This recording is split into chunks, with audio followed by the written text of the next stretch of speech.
All right, so the Ming treasure voyages, huh? Want to dive into this maritime epic? It's a story that would make even Poseidon himself jealous. We've got all kinds of sources here, scholarly articles, historical records, you name it. It's fascinating, really. These voyages, they weren't just about exploring. They were really tied to, the Ming Dynasty's ambitions for power, their influence on the world stage. So we're talking early 1400s, China, Ming Dynasty. Exactly. Imagine the Yongle Emperor, this ruler known for his vision. He wanted to project China's power across the world. And how better to do that than with a massive fleet? Right. A fleet so grand, even a modern aircraft carrier would look like a toy boat next to it. Okay, now you've got my attention. I'm all about grand gestures, especially on the high seas. Give me a sense of the scale here. Just how grand are we talking? Okay, so picture this. Thousands of skilled workers, right? And lumber from entire forests. Years of construction at this place called the Longjane Shipyard. The treasure ships, the crown jewels of this fleet, they were massive. Like how massive? Some sources say they were over 400 feet long. Think longer than a football field. Wow. So that's not just a ship. That's like a floating city. It was a floating city, Yeah. and maybe even taller than a 10-story building. So who was the brains behind this incredible fleet? That would be Zheng, the admiral. But he wasn't your typical admiral. How so? Well, he was a eunuch who rose through the ranks, became a trusted advisor, and really a brilliant leader. And the Yongle Emperor, he put a lot of faith in him, even gave him blank scrolls with the imperial seal on them. So he was basically given a blank check, huh? Yeah. And the keys to the kingdom, all at sea. That's some serious trust. Yeah. He had the authority to act on the emperor's behalf, making decisions that could, well, shape the destiny of entire nations, really. So it sounds like the emperor really wanted to make a statement with these voyages. But what was he trying to achieve? Was it just about, showing off China's riches? It was definitely a show of wealth and power, yeah. But there was more to it. The fleet was instrumental in, expanding China's tributary system, bringing other nations into their sphere of influence. Tad about, huh? Foreign rulers would send envoys back to China with gifts, exotic gifts and pledges of loyalty. Didn't they get a giraffe? Oh, yeah, the giraffe. Can you imagine that? A majestic giraffe presented to the Yongle Emperor as a tribute from some far-off land. It was a potent symbol, really, showcasing the vast distances the fleet covered, the exotic goods they brought back, cemented China's image, as a global powerhouse. More than just an entrance, right. A real statement piece. Right. Sounds like these voyages were a mix of diplomacy, trade, and maybe a touch of shock and awe. You could say that. So where did these epic journeys actually take them? Over almost 30 years, they made 7 incredible voyages. Think about it. They sailed across the South China Sea, the Indian Ocean, visited over 30 countries. Wow.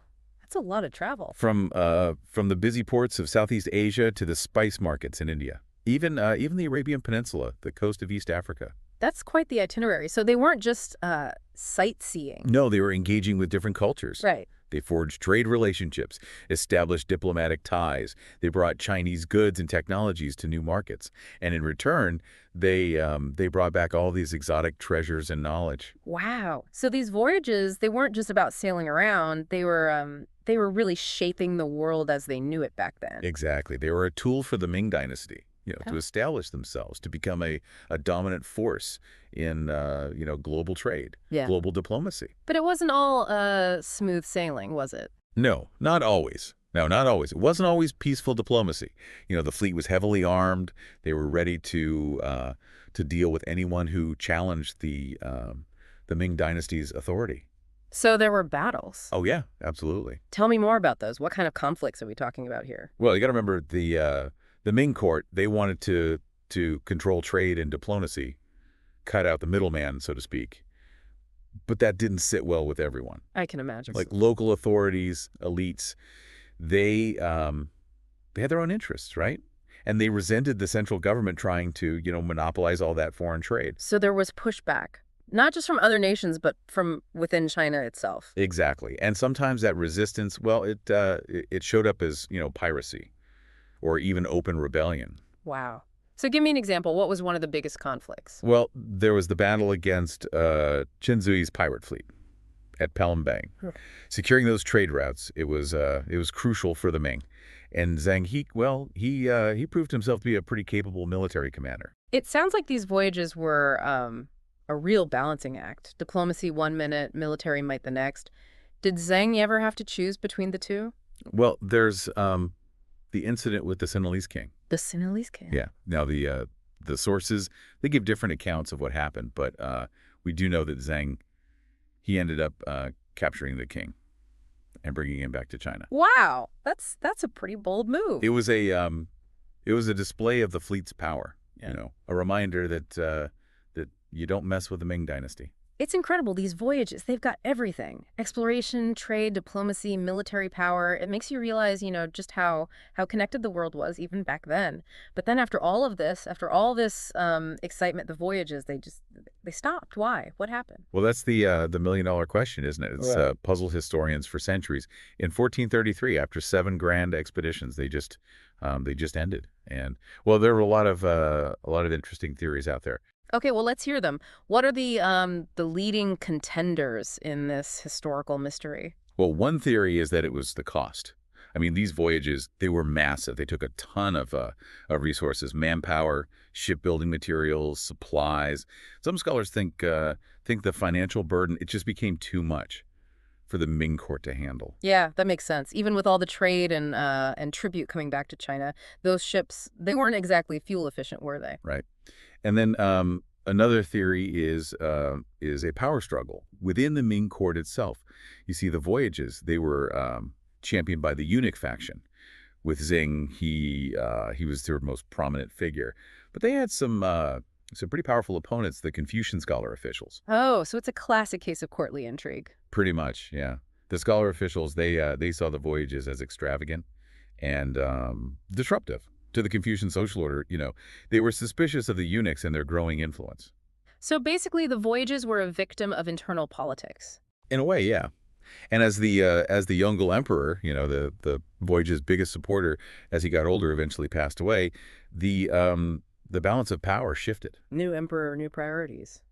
Makes you wonder, what could have been if the Yongle emperor had stayed in power longer. But what about the Confucian side of things? Can you elaborate on that a bit? Sure. Confucianism, as you know, emphasized traditional values, Hmm. stability, a focus on internal affairs.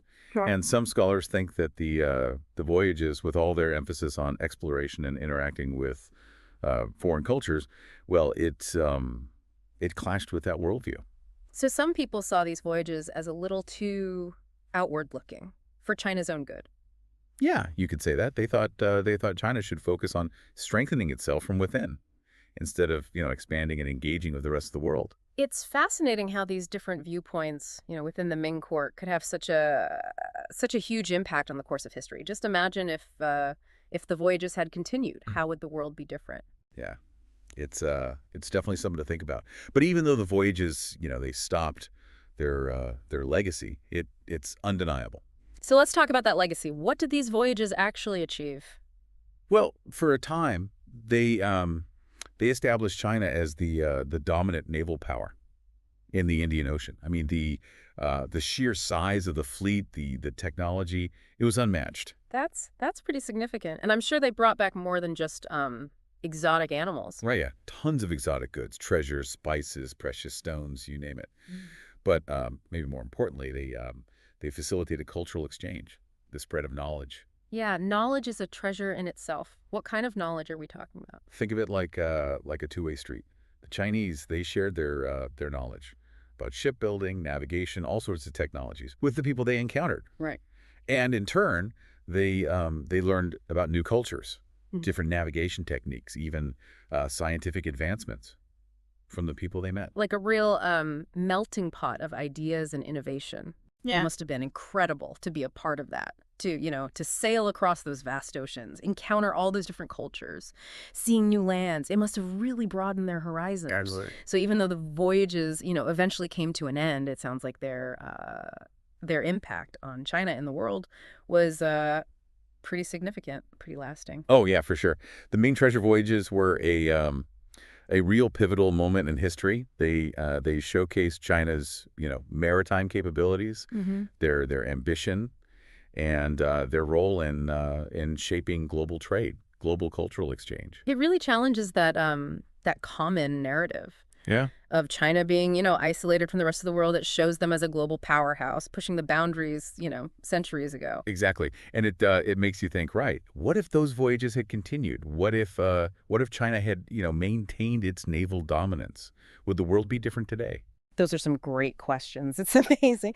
A powerful emperor, a eunuch admiral, a fleet unlike anything the world had ever seen, and then this this abrupt and mysterious end. The Ming treasure voyages. They weren't just about exploration. They were about power, trade, diplomacy, and cultural exchange on a scale that's rarely been seen. Right. It's a story that just captures your imagination, and it reminds us of how interconnected our world really is, even across vast stretches of time and ocean. Yeah. But even with all the theories, the mystery of why they ended so suddenly, it still lingers. Is there anything more concrete? Any clue that might give us a definitive answer? It's like we have all the pieces of the puzzle, but we're missing that one key piece. The one that would complete the picture. Are there any other historical threads that we could pull on to help shed some light on this mystery? Well, remember how we were talking about the Yongle Emperor's military All ambitions? right. Some historians think that his focus it shifted toward land-based campaigns. Like against the Mongols. Exactly. The Yeah. Mongols, they were still a major concern for the Ming Dynasty, Yeah. a constant threat on their northern borders. So those land-based threats, they became more important than the voyages. Some scholars argue that, yeah, as the emperor's attention, turned towards the Mongols, the treasure voyages, well, they kind of lost their priority. So the voyages ended because of limited resources, a change in strategy. That's one theory. Yeah, the emperor had to make some tough choices. Yeah. And maybe he just felt that the resources they were better spent, somewhere else. It's amazing to think about how one ruler's decisions could have such a ripple effect across the entire globe. But Yeah. even with all the political and economic stuff, I'm still just fascinated by the logistics. We're talking about a time long before GPS, before any modern navigation. How did they do it? Well, that's one of the most incredible things about these voyages. Remember how massive those treasure ships were? Yeah. Well, that size. It wasn't just for show. Those ships they were technological marvels. They use watertight compartments, to prevent sinking, and they had sophisticated rigging systems to handle Yeah. those huge sails. Yeah, it's hard to wrap your head around it sometimes. The engineering skills they must have had back then, building the ships is one thing, but navigating them across those vast oceans, that's something else entirely.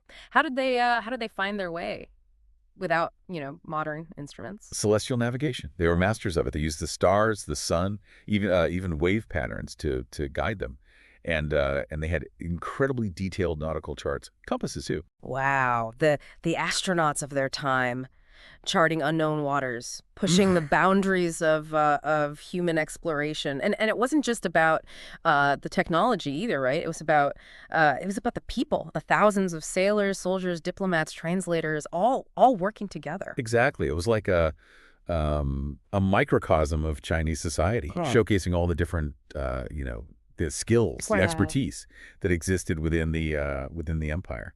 And it reminds us that these voyages, they weren't just about exploration or even Yeah. power. It was also about human connection, cultural exchange. So after this deep dive, into the history, the mystery, the sheer audacity of the Ming treasure voyages, what's the big takeaway? What should our listeners be thinking about? Well, I think the most important thing to remember is that these voyages, despite their sudden and still kind of mysterious end, they were a real testament to China, to their maritime capabilities, their ambition, and their role in shaping global trade, global cultural exchange.